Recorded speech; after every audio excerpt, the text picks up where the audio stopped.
At George Galloway's campaign headquarters. George Galloway, did you just watch the Prime Minister's speech?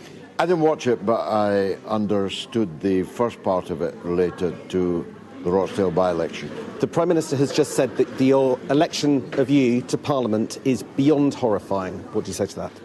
Well, I can understand how disappointed he is about the by-election. The Conservative Party, which is the government of the country, was crushed, not just by me, but by an independent candidate that no one had ever heard of before outside of Rochdale.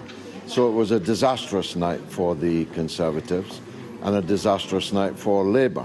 I got more votes than Labour and the Conservatives and the Liberal Democrats and the Reform Party put together, which adds up to a pretty crushing rejection of the two-party system. So I understand why he's alarmed.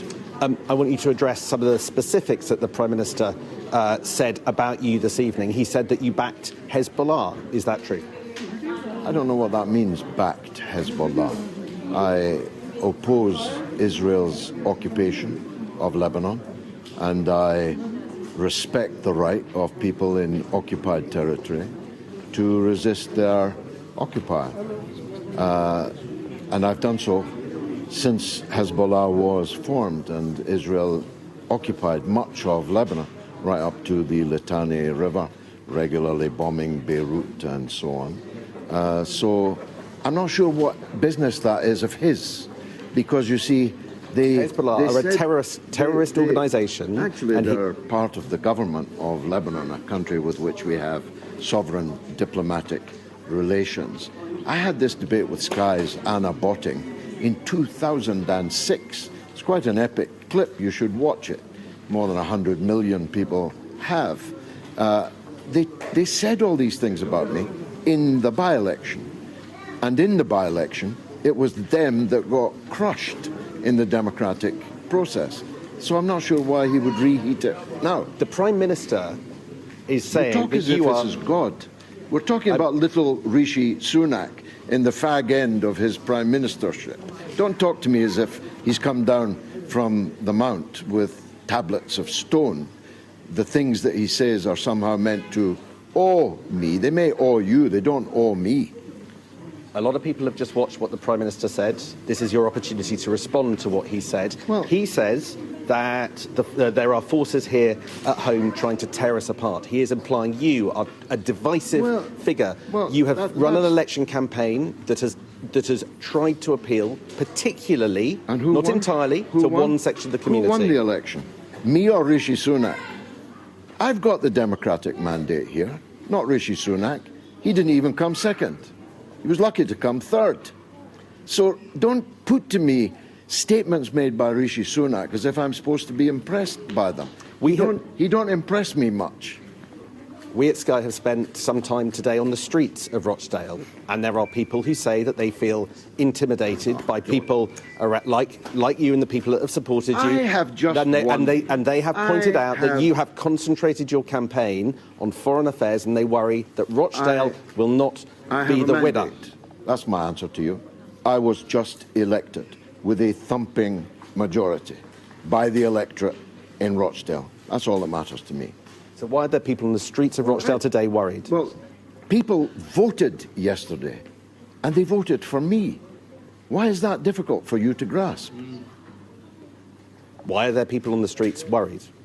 There may be people who didn't vote for me who are worried, but the majority, the thumping majority, voted for me.